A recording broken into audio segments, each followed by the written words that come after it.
अस्सलाम वालेकुम स्टूडेंट्स, आज है हमारा फिजिक्स का लेक्चर नंबर 5 चैप्टर नंबर 10।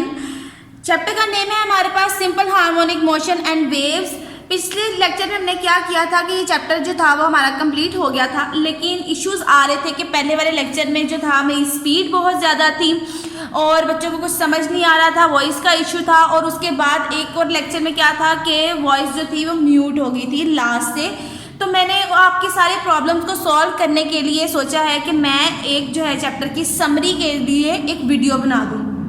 अब क्या है, इस सारे लेक्चर में लेक्चर नंबर 5 में मैं आपको पूरा का पूरा चैप्टर एक्सप्लेन करती हूँ। जो आपके इश्यूज जो मैंने देखे हैं कमेंट्स में वो सारे जो है रिजॉल्व कर दूंगी इसी वीडियो में। तो अब जो है हम स्टार्ट करते हैं अपना फिजिक्स का लेक्चर नंबर 5। हमारा इस चैप्टर का जो फर्स्ट टॉपिक था वो था हमारे पास simple harmonic motion. Simple harmonic motion की मैंने आपको डेफिनेशन बताई थी कि to and fro motion of the body about its mean position, मतलब कि अपनी वो मीन पोजीशन के दरमियान से ही गुजर कर जाएगा। तो हम क्या कहेंगे कि वो बॉडी जो है वो सिंपल हार्मोनिक मोशन में है। अब जो है इसमें जो था वाइब्रेटरी मोशन और सिंपल हार्मोनिक मोशन का मैंने आपको फ़र्क बताया था कि क्या फ़र्क होता है इन दोनों में, कि इसमें to and fro motion body की कहाँ से होगी, मीन पोजीशन में से गुजर कर ही जाएगी बॉडी। उसके बाद जो था इस डेफिनेशन के बाद सिंपल हार्मोनिक मोशन की डेफिनेशन के बाद हमारे पास था कि कौन कौन सी इसकी एग्जांपल्स दी हुई है उसने, mass attach to the spring, ball and bowl system और motion of a simple pendulum. सबसे पहले mass attach to the spring. Mass attach to the spring में क्या था कि हमने जो है एक मैस लेना है। इसमें हमने क्या किया था कि हमने एक मैस लिया, उसको हमने अटैच कर दिया स्प्रिंग के साथ। स्प्रिंग की एक साइड को हमने क्या किया है, एक फिक्स सरफेस के साथ अटैच कर दिया और एक साइड को हमने अटैच कर दिया मैस से। अब जो है इस पोजीशन में जब जो है मैस रेस्ट में है तो हम क्या करेंगे कि ये इसकी मैस की पोजीशन को नोट कर लेंगे। मैस की पोजीशन हमारे पास क्या है, ओ, इसको हमने कह दिया कि ये इसकी क्या है, मीन पोजीशन। और यहाँ पे फोर्स जो है वो 0 लग रही है। फोर्स अगर 0 लग रही है तो डिस्प्लेसमेंट भी क्या होगा, हमारे पास 0 ही होगा। उसके बाद हमारे पास क्या है कि हमने क्या किया, मैस को आगे की तरफ लेके जाए। यहाँ पर हमने लेकर गए हैं तो हमने इसकी पोजीशन को नोट कर लेना है। ये हमारे पास जो पोजीशन है, आप जो हमने मैस को खींच कर आगे लेके गए हैं, इसकी पोजीशन क्या है, ये एक्सट्रीम पोजीशन पर है और हमने इसकी पोजीशन को नोट कर लिया। इसकी पोजीशन क्या है, ए है। उसके बाद क्या है कि यहाँ पर ये क्या थी, इसकी मेन पोजीशन थी, ये हमारे पास क्या है, इसकी एक्सट्रीम पोजीशन है। तो यहाँ से यहाँ तक का जो हमारे पास डिस्प्लेसमेंट जो है उसको हमने कह दिया कि वो हमारे पास क्या है, एक्स है। उसके बाद हमने क्या किया कि इसमें जो है रिस्टोरिंग फोर्स जो है वो स्टोर हो जाती है। जो स्प्रिंग के अंदर रिस्टोरिंग फोर्स स्टोर हो जाती है जो कि मैस को पीछे की तरफ लेकर जाती है। अब देखें यहाँ पर, यहाँ से ए से ओ तक जब मैस जाएगा ना तो वो जाएगा किसकी वजह से, रिस्टोरिंग फोर्स की वजह से, जो कि स्प्रिंग की क्वालिटी है कि अपने अंदर जो है वो एक फोर्स को स्टोर कर लेता है। उसके बाद ए से ओ तक तो वो रिस्टोरिंग फोर्स की वजह से चला गया मैस, लेकिन आगे जब मैस मूव करेगा ओ से बी तक तो वो हमारे पास क्या होगा, मैस जो ओ से बी तक है इनर्शिया की वजह से मूव करता है। इनर्शिया आपको पता है ना कि वो हमारे पास क्या होता है कि रिएक्शन होता है। इनर्शिया क्या होती है, रिएक्टिव फोर्स होती है। अब जो है ओ से बी तक जो है मैस पीछे की तरफ चला गया। अब क्या है कि अगर हम इसकी मोशन को चेक करें कि पहले हमारे पास मैस क्या था, ओ से ए तक गया, फिर हमारे पास क्या हुआ कि ए से ओ और फिर ओ से बी। इसी तरह ये टू एंड फ्रो मोशन जो है वो बॉडी करती रहेगी। तो हम क्या कहेंगे कि ये हमारे पास क्या है कि बॉडी किस तरह से मूव करी है, सिंपल हार्मोनिक मोशन के रिस्पेक्ट से मूव करी है। इसकी मोशन को हम कहेंगे कि हम हमारे पास क्या है, सिंपल हार्मोनिक मोशन है। इस तरह से इसकी कुछ डेरिवेशन है जो। अब बेटा नेक्स्ट है हमारे पास टॉपिक था ball and bowl system. Ball and bowl system में क्या होता है कि हमने एक बॉल ले लेना है, उसके बाद हमने उसके अंदर एक बॉल ले लेनी है। अब हमारे पास क्या है कि ये बाउल के अंदर जो है वो बॉल किस तरह से मूव करती है। यहाँ पर हमारे पास एक बॉल पड़ी हुई है, हमने इसकी पोजीशन को नोट कर दिया। इसकी पोजीशन क्या है, ओ है, हमने इसको कह दिया कि ये मेन पोजीशन पे है। अब हमने क्या करना है कि बॉल को उठा के हमने यहाँ पर लेके जाना है। तो ये इसकी कौन सी वाली पोजीशन है, एक्सट्रीम पोजीशन है, ए पोजीशन है। यहाँ से जब हम छोड़ेंगे इसको तो वो क्या करेगा, रिस्टोरिंग फोर्स की वजह से वो कहाँ तक आएगा, यहाँ तक ओ तक आ जाएगा। अब ओ से आगे की तरफ मूव करेगा इनर्शिया की वजह से। इस तरह से जब वो इस तरह टू एंड फ्रो मूव करेगा तो हम क्या कहेंगे कि बॉल की और बाउल की जो है मोशन वो भी क्या है, हमारे पास सिंपल हार्मोनिक मोशन है। और इसमें जो एक और चीज़ है कि ये फोर्स कौन सी लग रही है, ये इसका जो वेट है वो नीचे की तरफ लग रहा है। W=mg, जितनी फोर्स रेस्ट पोजीशन में क्या है कि उसका वेट जो है उसकी फोर्स के ऊपर जो है वो इक्वल हो जाता है। उसके बाद जो है हमारे motion of a simple pendulum था कि सिंपल पेंडुलम किस तरह से मूव करता है, सिंपल पेंडुलम का स्ट्रक्चर क्या है हमारे पास, किस तरह से उसको हमने कंस्ट्रक्ट किया है।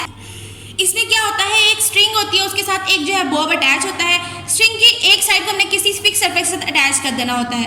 अब ये वाली देखें कि ये वाली जो है ना हमारे पास, ये वाली पोजीशन इसकी क्या है, ओ पोजीशन है कि यहाँ पे ये मूव नहीं कर रहा, तो ये हमारे पास क्या है, रेस्ट में है। हमने इसकी पोजीशन को नोट कर लेना है कि वो हमारे पास क्या है, ओ है, मीन पोजीशन है। अब हमने क्या करना है कि यहाँ से जो है बॉब इसको उठा के हम क्या लेके जाएंगे, यहाँ तक लेके जाएंगे। ये वाली इसकी पोजीशन क्या है, हमारे पास ए पोजीशन है। अब जब हम करेंगे इसको यहाँ से छोड़ेंगे तो वो क्या करेगा, यहाँ से यहाँ तक जाएगा, फिर यहाँ से यहाँ तक।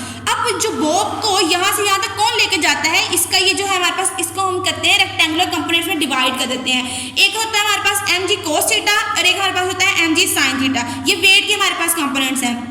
अब ये क्या होता है कि उसके जो बॉडी है वो mg cos थीटा को ये कैंसिल हो जाता है और यहाँ पर mg sin थीटा जो है वो वर्क करता है, वो बॉब को यहाँ से यहाँ तक लेकर आता है। अब यहाँ पर ये है लेंथ हमारे पास कितनी है, स्ट्रिंग की जो लेंथ है ये, और यहाँ पे फोर्स कौन सी लग रही है, टेंशन की फोर्स लग रही है। टेंशन भी हमारे पास फोर्स ही होती है क्योंकि धागे के अंदर जो फोर्स लगती है उसको कहते हैं टेंशन। अब हमारे पास देखिए, अगर आप सिंपल हार्मोनिक मोशन की अगर आप देखने मोशन किस तरह से हमारे पास इसकी सिंपल पेंडुलम की, यहाँ से यहाँ तक आया तो हमारे पास क्या है, यहाँ से फिर आगे की तरफ गया, आगे की तरफ जाओ हमारे पास वो क्या है, इसकी मीन पोजीशन बी है। अब क्या करेगा, ये सिंपल पेंडुलम में किस तरह से मूव करेगा, इस तरह से और इस तरह से, लेकिन कहाँ से गुजर के जाएगा, अपनी मीन पोजीशन में से गुजर के जाएगा। तो सिंपल पेंडुलम की मोशन भी क्या है, सिंपल हार्मोनिक मोशन है। इसका आप टाइम पीरियड देख रहे हैं कि टाइम पीरियड इस तरह क्या है, t = 2 पाई l ओवर g। अब हमारे पास l क्या है, लेंथ ऑफ द स्ट्रिंग, और g हमारे पास क्या है, ग्रेविटेशनल कांस्टेंट होता है हमारे पास। इसका हमारे पास टाइम पीरियड का फॉर्मूला ये है कि कितने टाइम में वो जो है अपनी वाइब्रेशंस कंप्लीट करेगा। अब नेक्स्ट जो है आपके को पास कुछ डेफिनेशंस थी फीचर्स के अंदर, कि इसके जो फीचर्स थे सिंपल हार्मोनिक मोशन के, उसके अंदर हमारे पास कुछ डेफिनेशंस थी वाइब्रेशन की, टाइम पीरियड की, फ्रीक्वेंसी की और एम्पलीट्यूड की।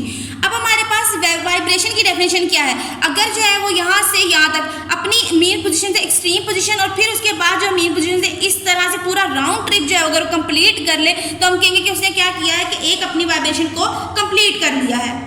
नेक्स्ट हमारे पास क्या है, टाइम पीरियड है। टाइम पीरियड हमारे पास क्या है, the time taken by a vibrating body to complete one vibration is called time period. एक पूरी वाइब्रेशन को कंप्लीट करने के लिए जितना उसे टाइम दिया होगा वो उसका क्या होगा, टाइम पीरियड हो जाएगा।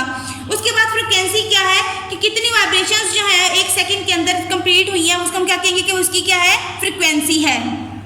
उसके बाद हमारे पास एम्पलीट्यूड क्या है, the maximum displacement of a vibrating body on either side from its mean position is called amplitude. Mean position से एक्सट्रीम पोजीशन ए तक का डिस्प्लेसमेंट एम्पलीट्यूड हो सकता है, या फिर मीन पोजीशन ओ से मीन पोजीशन बी तक का जो हमारे पास एम्पलीट्यूड था वो डिस्प्लेसमेंट था, वो हम उसको कह देंगे कि वो हमारे पास क्या है, एम्पलीट्यूड है। नेक्स्ट हमारे पास टॉपिक है डैम्प्ड ऑसिलेशन। डैम्प्ड ऑसिलेशन का मतलब ये है कि वो ऑसिलेट करेगा लेकिन with the passage of time क्या होगा कि उसकी जो है हमारे पास एम्पलीट्यूड वो कम होना शुरू हो जाएगा वेव का। यहाँ पर अगर आप वेव देखें, पहले इसका एम्पलीट्यूड क्या था, ज़्यादा था, यहाँ पर इसका एम्पलीट्यूड क्या है, कम है। किस तरह से होगा कि वेव जब आएगी तो वो इस तरह से मूव करती करती कुछ फ्रिक्शंस की वजह से वो क्या करेगी, अपना उसका एम्पलीट्यूड जो होगा वो कम हो जाएगा। और डैम्प्ड ऑसिलेशन की एग्जांपल मैंने आपको बताई थी कि ये कि आप जब आप बोलते हैं तो कुछ सेकंड्स के बाद आपको अपनी ही आवाज़ सुनाई नहीं देती। ये किस फिनोमेना में आता है, डैम्प्ड ऑसिलेशन में, कि आपकी जो है वो आपकी आवाज़ जो है वो गायब हो जाती है, आपको अपनी आवाज़ सुनाई नहीं देती। इस तरह ये डैम्प्ड ऑसिलेशन का भी टॉपिक कंप्लीट हो गया कि आपको अगर आ जाए तो आपने सिर्फ क्या करना है, उसकी डेफिनेशन लिखनी है और ये आपने एक फिगर बना देनी है। नेक्स्ट जो है, नेक्स्ट टॉपिक जो था वो आपका क्या था, वेव्स, और उसकी जो थी कैटेगरीज हमने पढ़नी थी। वेव हमारे पास क्या है, disturbance in the medium which causes the particle of the medium to undergo vibratory motion about their mean position is in equal intervals of time. ठीक है, वो हमारे पास क्या वेव है। वेव की फॉर्म हमारे पास ये बनी हुई है इस तरह से, क्रस्ट और ट्रफ वाली। अब उसके बाद जो है हमने उसकी टाइप्स पढ़ी थी, कौन कौन सी, एक थी हमारे पास मैकेनिकल वेव्स और एक थी हमारे पास इलेक्ट्रोमैग्नेटिक वेव्स। मैकेनिकल वेव्स क्या थी, जिनके लिए हमारे पास क्या था कि मीडियम की ज़रूरत थी, और इलेक्ट्रोमैग्नेटिक वेव्स कौन सी वाली वेव्स थी जिनके लिए हमें मीडियम की ज़रूरत नहीं थी।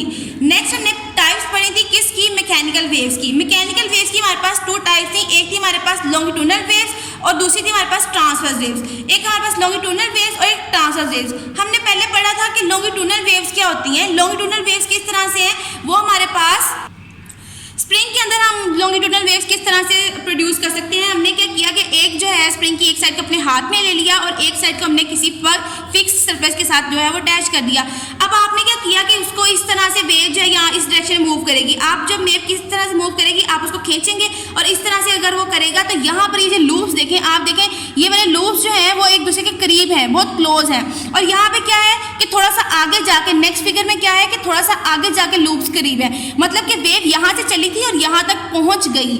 अब हमारे पास जो लूप्स एक दूसरे के बिल्कुल करीब होंगे हम वो वाले रीजन को क्या कह देंगे कि वो हमारे पास क्या है, कंप्रेशन है, क्योंकि वो लूप्स क्या है, कंप्रेस्ड है। तो हम क्या कहेंगे कि ये वाला रीजन क्या है, कंप्रेशन है। और उसके बाद यहाँ पर ये वाले फिगर में देखें कि ये जो है लूप्स करीब है, ये वाले लूप्स करीब है और ये वाले लूप्स क्या है, एक दूसरे के बहुत दूर है। जो लूप्स एक दूसरे के बहुत ज़्यादा दूर हों हम कहेंगे कि ये वाला रीजन क्या है, रेयरफ्रैक्शन है। अब उसके बाद आपने क्या करना है, कंप्रेशन और रेयरफ्रैक्शन की डेफिनेशन आपने एक्सप्लेन करनी है इस टॉपिक के अंदर। नेक्स्ट आपने क्या करना है कि बताना है इसकी वेवलेंथ। वेवलेंथ का कॉन्सेप्ट है इसके अंदर। वेवलेंथ हमारे पास क्या है, दो कंप्रेशन का, कंजक्टिव कंप्रेशन, एक ये कंप्रेशन और एक ये कंप्रेशन, इनका जो डिस्टेंस है, डिस्प्लेसमेंट जितना भी है वो हम क्या कहेंगे कि वो उसकी क्या है, वेवलेंथ है। और वेवलेंथ को हम शो करते हैं किससे, लैम्डा से। अब इसकी डेफिनेशन आपने करनी है, साथ में आपने इसकी फिगर बनानी है, कंप्रेशन की डेफिनेशन करनी है, रेयरफ्रैक्शन की डेफिनेशन करनी है और उसके बाद ये वेवलेंथ की डेफिनेशन करनी है। नेक्स्ट हमने जो था टाइप हमारे पास कौन सी थी, मैकेनिकल वेव्स की, ट्रांसफर वेव्स। अब लॉन्गिट्यूडनल वेव्स हमने क्या किया था कि स्प्रिंग को इस तरह से खींचा था, आगे पीछे मूव करवाया था। ट्रांसफर वेव्स में हमने क्या करना है कि इस तरह से ऊपर नीचे मूव कराना है, अप एंड डाउन। तो इस तरह से वेव जो है वो प्रोड्यूस हो जाएगी। अब इस वेव में हमारे पास क्या है, ये हमारे पास ट्रांसफर वेव है। इसमें हमारे पास किसकी बात आती है, ये हमारे पास क्रस्ट होता है, ऊपर वाला पोर्शन जो होता है, और नीचे वाले पोर्शन को हम कहते हैं ट्रफ। और उसके बाद हमारे पास क्या है कि ये दो क्रस्ट के दरमियान का फासला जो है वो हमारे पास क्या होगा, वेवलेंथ, या फिर दो ट्रफ का हमारे पास दरमियानी फासला भी हम ले सकते हैं कि वो भी हमारे पास क्या है, वेवलेंथ। इसकी डेफिनेशन आपने करनी है, in case of transverse wave the vibratory motion of the particles of the medium is perpendicular to the direction of propagation. मतलब क्या होगी, उसके परपेंडिकुलर होगी। पहले क्या था, उसका पैरेलल था, अब यहाँ पे हमारे पास इस तरह से हमने किया है ना उसको प्रोपेगेशन के, तो ये उसके परपेंडिकुलर आ रहा है। अप एंड डाउन में हमारे पास क्या है, परपेंडिकुलर वाली आ जाती है कंडीशन। अब इसमें भी आपने क्या करना है, डेफिनेशन लिखनी है, क्रस्ट की डेफिनेशन लिखनी है, ट्रफ की डेफिनेशन लिखी है, वेवलेंथ की डेफिनेशन लिखी है और ये जो है डायग्राम बनाए, आपका ये ट्रांसफर वेव्स का टॉपिक जो है वो कंप्लीट हो जाएगा। नेक्स्ट हमने जो टॉपिक पढ़ा था वो था waves as carriers of energy, के वेव्स क्या करती हैं, एनर्जी के कैरी करती हैं और उसको एक जगह से दूसरी जगह ट्रांसफर कर देती हैं। क्या होता है कि हमने एक्टिविटी पढ़ी थी कि एक हमने पॉन्ड के अंदर हमने पत्थर फेंका, उसमें क्या हुआ कि सर्कुलर वेव्स जो है प्रोड्यूस होगी। अब हमने क्या किया कि उसके ऊपर एक कॉर्क रखा था। अब ये जो वेव्स आई इन्होंने क्या किया कि कॉर्क को आगे की तरफ मूव कराया, मतलब जो एनर्जी हमने पत्थर फेंकने में लगाई थी ना पाउंड में, उसने क्या किया कि इस कॉर्क को आगे की तरफ मूव किया। और इनको कॉर्क को आगे की तरफ कौन लेकर गया है, एनर्जी को ट्रांसफर किसने किया है, वेव से ट्रांसफर किया है। नेक्स्ट हमने टॉपिक पढ़ा था relation between velocity, frequency and wavelength, इनका आपस में क्या रिलेशन था। अब हमें वेलोसिटी का फॉर्मूला पता है, वेलोसिटी का फॉर्मूला हमारे पास क्या आता है, डिस्टेंस ओवर टाइम। अब डिस्टेंस हमने पढ़ा कि हमारे पास डिस्टेंस क्या आता है लॉन्गिट्यूडनल वेव्स में, और उसके बाद हमारे पास ट्रांसवर्स वेव्स में लैम्डा आ रहा था। लैम्डा हमारे पास क्या थी, वेवलेंथ थी, हमने डी को रिप्लेस कर दिया लैम्डा से। उसके बाद हमारे पास क्या है कि नेक्स्ट हमारे पास क्या है, टी को हमने रिप्लेस कर दिया टाइम पीरियड से, तो हमारे पास क्या है कि v equals to lambda over T आ जाएगा। नेक्स्ट हमने क्या करना है कि t equals to 1 over f होता है। ये हमने रिलेशन पढ़ा है पीछे कि हमारे पास टाइम पीरियड और फ्रीक्वेंसी एक दूसरे के क्या होते हैं, रेसिप्रोकल होते हैं, तो इनमें इनवर्स रिलेशन होता है। t equals to 1 over f है, तो हमने क्या किया वहां पे उसकी वैल्यू लगाई, तो v equals to f lambda वाला रिलेशन निकल आता है। नेक्स्ट टॉपिक मैंने आपको पढ़ाया था वो था मेरे पास रिपल टैंक। ठीक है, रिपल टैंक हमारे पास क्या था कि मैंने आपको बताया था कि ये हमारे पास है डिवाइस, ये टेक्निक नहीं है। इस डिवाइस की मदद से हम क्या करते हैं, वाटर वेव्स प्रोड्यूस करते हैं और उसके बाद इसकी कैरेक्टरिस्टिक्स को क्या करते हैं, स्टडी करते हैं। यहाँ पर इसका ऑपरेटर्स किस तरह से इसकी कंस्ट्रक्शन हुई थी कि हमने एक टेबल लिया था, उसके ऊपर हमने पानी की ट्रे रखी थी और पानी की ट्रे को हमने 1/2 मीटर टेबल से ऊंचा सेट किया था। उसके हमारे पास स्टैंड की वजह से हमने एक वुडन ब्लॉक के ऊपर वाइब्रेटर सेट किया था। वो वाइब्रेटर हमारे पास क्या था, इलेक्ट्रिक वाइब्रेटर था। उसकी सिर्फ एक हिस्सा जो था पानी को टच कर रहा था। जब हम इसको पावर सप्लाई देंगे तो वाइब्रेटर क्या करेगा, वाइब्रेट करना शुरू कर देगा और इसमें वेव्स प्रोड्यूस होना शुरू हो जाएंगी। अब जब वेव प्रोड्यूस होंगी उसका इमेज हमें कहाँ पे मिलेगा, हमने इस सारे प्लेटस के नीचे हमने एक शीट जो है वो सेट की हुई है। वो जब हमारे पास ये लाइट जो है उसके ऊपर पड़ती है वाटर वेव्स के ऊपर, तो नीचे हमारे पास क्या होता है कि वो उसका इमेज दे देता है हमारे पास। अब ये ग्लास की होती है ट्रे, तो नीचे हमारे पास इमेज आ जाता है वाटर वेव्स का। किस तरह से आता है, डार्क और ब्राइट लाइन्स की शक्ल में आ जाता है। उसके बाद मैंने आपको फिनोमिना पढ़ाए थे हमारे पास कि रिफ्लेक्शन, उसके बाद रेयरफ्रैक्शन और उसके बाद क्या थी डायफ्रैक्शन। रिफ्लेक्शन क्या होता है कि वेव आती है इंसिडेंट वेव और उसके बाद टकराने के बाद क्या करती है अपने रास्ते से नीचे की तरफ बेंड हो जाती है, तो हम कहेंगे कि ये कौन सा फिनोमिना है, रिफ्लेक्शन का फिनोमिना है। और ये कब होगा, जब हमारे पास इंसिडेंट एंगल जो था वो रिफ्लेक्टेड एंगल के इक्वल हो जाएगा, एंगल ऑफ रिफ्लेक्शन के इक्वल होगा। उसके बाद जो था मैंने आपको रेफ्रैक्शन का फिनोमिना पढ़ाया था। रेफ्रैक्शन में मेरा हमारे पास क्या था कि वेव आती है, अगर उसका जो एंगल सेम है, एंगल ऑफ इंसिडेंस और एंगल ऑफ रिफ्लेक्शन वो सेम है, सेम एंगल पे आ रही है तो क्या करेगी अपने रास्ते से थोड़ा सा बेंड हो जाएगी। ये थोड़ी सी बेंडिंग उसकी क्या है हमारे पास कि रिफ्रैक्शन ऑफ वाटर वेव्स है। तो ये शो कर रहा है ये पिक्चर, मैंने आपको डिटेल से ये टॉपिक पढ़ाया हुआ है, वहां से देख लीजिएगा। अगर फिर भी कुछ समझ नहीं आए तो फिर पूछ लीजिएगा। नेक्स्ट जो है हमने फिनोमिना पढ़ना है डायफ्रैक्शन का। डायफ्रैक्शन हमारे पास क्या था, द बेंडिंग और spreading of waves around the sharp edges of the corners of the obstacles और the slits is called diffraction. ये जो फिगर है आपको डायफ्रैक्शन शो करी, यहाँ से वेव आई है और क्या हुई है, कॉर्नर्स पे जो है वो बेंड हो गई है सर्कुलर फॉर्म में, तो हम क्या कहेंगे कि ये हमारे पास क्या है कि डायफ्रैक्ट हो गई है, तो इसको हम क्या कहेंगे डायफ्रैक्शन फिनोमिना को कह देंगे। यहाँ आपका चैप्टर कंप्लीट हो गया है बेटा। अगर आपको फिर भी कोई मसला हो तो आप जो है पूछ ले कमेंट्स में, आपको मतलब मैं बता दूंगी।